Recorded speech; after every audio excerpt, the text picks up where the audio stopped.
તો ખેડૂત મિત્રો, જો આપણે વધારે દવા જમીનની અંદર નાખતા હોય ત્યારે શું થાય છે કે અળસિયું મરી જતું હોય છે. એટલે ખરેખર ઘણો ઉપયોગ રાસાયણિક દવાનો કરવો નહીં, અને તમારી જમીન જાળવી હોય તો જેટલું બને એટલું નેદમણ. તો નમસ્કાર ખેડૂત મિત્રો અને પશુપાલક મિત્રો, અમારા આજના નવા જ વિડીયોની અંદર તમારા બધાનું સ્વાગત છે. અને આપણી મગફળી હાલની તારીખની અંદર 20 થી 22 દિવસની થઈ ગઈ છે. તો આની અંદર આપણે ખાતર કયું આપવાનું છે અને કઈ આમાં ટ્રીટમેન્ટ કરવાની હોય છે, તો તમે વિડીયો પૂરેપૂરો જોજો. કારણ કે તમે કદાચ તમારે મગફળી હાલ 20 થી 22 દિવસની થઈ ગઈ હોય તો અંદર કઈ કઈ વસ્તુ આપણે ઉત્પાદન સારું લેવા માટે કઈ વસ્તુ નાખવાની હોય છે. અને તમે હાલ મગફળીનો ગ્રોથ જોઈ રહ્યા છો, કેટલો મસ્તીનો દેખાઈ રહ્યો છે. અને આમાં શું છે કે ખેડૂત મિત્રો, પહેલી કાળજી તો એ જ રાખવાની હોય છે કે અંદર ક્યાં નિંદમણ ન હોવું જોઈએ. અને ખરેખર ઘણા ખેડૂત મિત્રો શું કરતા હોય છે કે નિંદમણ નાશની દવા નાખતા હોય છે, એનાથી મગફળીનો ગ્રોથ છે અટકાઈ જતો હોય છે. અને એટલો બધો ફાર્મન બીજે થોડોક આપણને નુકસાનકારક રહેતો હોય છે કે જેટલું બને એટલું તમે હાથથી નિંદામણ મગફળીની અંદરથી કાઢી લો. કાં તો બીજી વસ્તુ શું છે કે કાં તો ખરપતવાર એની અંદર કરી લેવાનું તમારે, તો આની અંદર સારો પણ ફાયદો થતો હોય છે.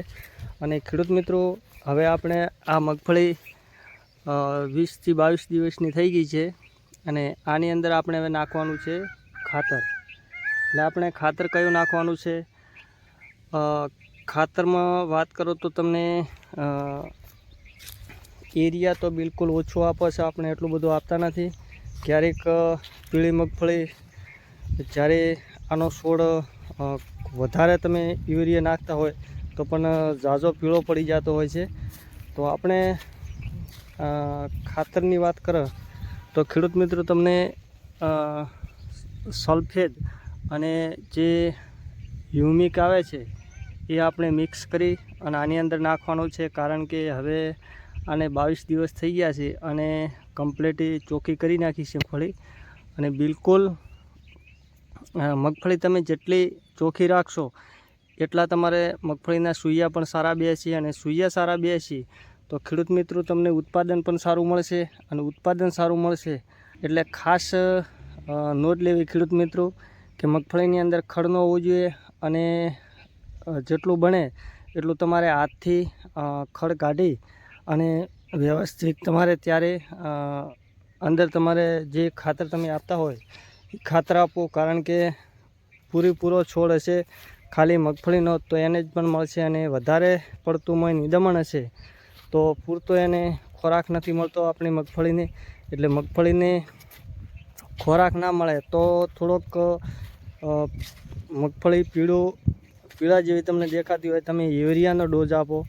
યુરિયાનો વધારે ડોઝ આપવાથી એ વધારે પીળી પડતી હોય છે. પણ તમે હ્યુમિક અને સલ્ફેટ ને મેગ્નેશિયમ આ 3 વસ્તુ ભેગી કરી અને એનો છંટકાવ કરીને મિની ફુવારા તમે પાઈ દેશો 2 કલાક. એમાં પાછું કેવું હોય છે કે ફુવારાથી તમારે કદાચ પીઠ હોય તો એની અંદર શું છે કે વધારે તમારે પડતું 3 થી 4 કલાક પાણી નથી હકાલવાનું, 2 કલાક માત્ર ને માત્ર હકાલવાનું છે. કારણ કે જેટલો છોડ ઉપર અટકી રહેશે હ્યુમિક ને ખાતર તો પણ એને સારો પણ ફાયદો થતો હોય છે ખેડૂત મિત્રો.